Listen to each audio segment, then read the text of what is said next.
নমস্কার বন্ধুরা, সকলকে স্বাগত জানাচ্ছি। আশা করছি সবাই ভালো আছেন।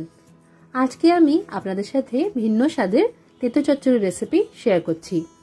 জ্বর বা সর্দির কারণে মুখে যখন রুচি চলে যায় তখন আপনারা এই তেতো চচ্চড়ি রেসিপিটা গরম ভাত দিয়ে খেয়ে দেখতে পারেন, খুবই ভালো লাগবে।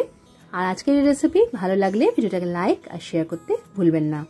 রান্নাটা করার জন্য এখানে একটা কড়াই মাঝারি আঁচে গরম করে নিয়ে এর মধ্যে আমি 2.5 টেবিল চামচের মতো সর্ষের তেল ভালো করে গরম করে নিলাম।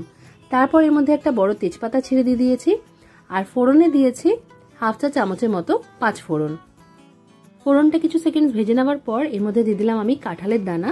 কাঁঠালের দানাগুলোকে এইভাবে আমি 4 টুকরো করে কেটে নিয়েছি। যেগুলো একটু মোটা মোটা দানা ছিল সেগুলোকে আমি 4-5 টুকরো করে কেটেছি, আর যেগুলো একটু ছোট ছিল সেগুলোকে আমি 2 খণ্ড করে কেটে নিয়েছি। কাঁঠালের দানাগুলো দিয়ে একটু নাড়াচাড়া করে নিতে হবে। আর তারপর এর মধ্যে যে সবজিগুলো আমরা দেবো সেগুলোকে একে একে দিয়ে দিতে হবে। তো আমি এর মধ্যে দিয়ে দিলাম আলু, কুমড়ো, তার সাথে দিয়ে দিলাম উচ্ছে, তারপর দিয়ে দিলাম ঝিঙ্গে, আর আমি যেহেতু ডাঁটাও ব্যবহার করছি তাই এর মধ্যে ডাঁটাও দিয়ে দিলাম। সব সবজি ভালো করে কেটে নিয়েছি, ডাঁটার আঁশ ভালো করে ছাড়ানো আছে। আর সবজিগুলোকে দুবার জল দিয়ে ধুয়ে নিয়ে জল ঝরিয়ে রেখেছিলাম। সবজিগুলো দিয়ে একটু নাড়াচাড়া করে নিয়ে এর মধ্যে স্বাদ অনুসারে নুন দিয়ে দিতে হবে। এখানে আমি 1.5 চা চামচের মতো নুন দিয়েছি। 1 চা চামচ দিয়ে দিয়েছি হলুদ গুঁড়ো। এবার দিয়ে দিলাম 1/2 চা চামচের মতো আদা বাটা। এই সব কিছুকে ভালো করে আমাদের মিশিয়ে নিতে হবে। আঁচটা এই সময় মাঝারি করে রাখতে হবে। মাঝারি আছে এটা প্রায় 2 মিনিটের মতো এইভাবেই ঢাকা ছাড়া আমাদের ভেজে নিতে হবে। 2 মিনিট এইভাবে ভেজে নেওয়ার পর এটা ঢাকা দিয়ে আমি প্রায় 3 মিনিটের মতো একদম কমানো আছে রান্না করে নিলাম।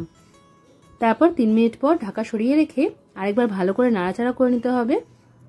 এই সময় দেখে নিতে হবে যে সবজি কতটা সেদ্ধ হয়েছে। সবজি আধ সেদ্ধ হয়ে গেলে এর মধ্যে দিয়ে দিতে হবে সর্ষে বাটা। এখানে আমি 2 টেবিল চামচ সর্ষে একটা কাঁচা লঙ্কা দিয়ে বেটে নিয়েছিলাম, সেই সর্ষে বাটাটা দিয়ে দিলাম। তারপর যেই বাটিতে বাটাটা বেটে রেখেছিলাম তার মধ্যে অল্প জল দিয়ে বাটিটা পরিষ্কার করে সেই জলটা দিয়ে দিলাম। এবার ওপর থেকে স্বাদের জন্য দিয়ে দিলাম চিনি। এই রেসিপিটা একটু মিষ্টি মিষ্টি খেতে ভালো লাগে, যেহেতু এর মধ্যে আমরা উচ্ছে ব্যবহার করেছি, তো যাতে বেশি তেতো না হয় তাই জন্য এই সময় আমি চিনি দিয়ে দিলাম। চিনিটা দিয়ে সবকিছু ভালো করে মিশিয়ে নিয়ে আবারও এটা ঢাকা দিয়ে 4 মিনিটের জন্য কমানো আছে রান্না করে নিলাম। 4 মিনিট পর ঢাকাটা সরিয়ে রাখলাম, আরেকবার ভালো করে মিক্স করে নিচ্ছি। এবার আঁচটা একটু বাড়িয়ে রেখে এটা আর 1 মিনিট আমরা রান্না করব, তারপর আঁচটা বন্ধ করে দেব। তৈরি হয়ে গেছে আমাদের সহজ ও সুস্বাদু তেতো চচ্চড়ি। রেসিপিটা ট্রাই করবেন, কমেন্ট করে জানাতে ভুলবেন না যে কেমন লাগলো। আজকের মতো এখানেই শেষ করলাম। সবাই খুব ভালো থাকবেন আর সবাইকে খুব ভালো রাখবেন। ধন্যবাদ।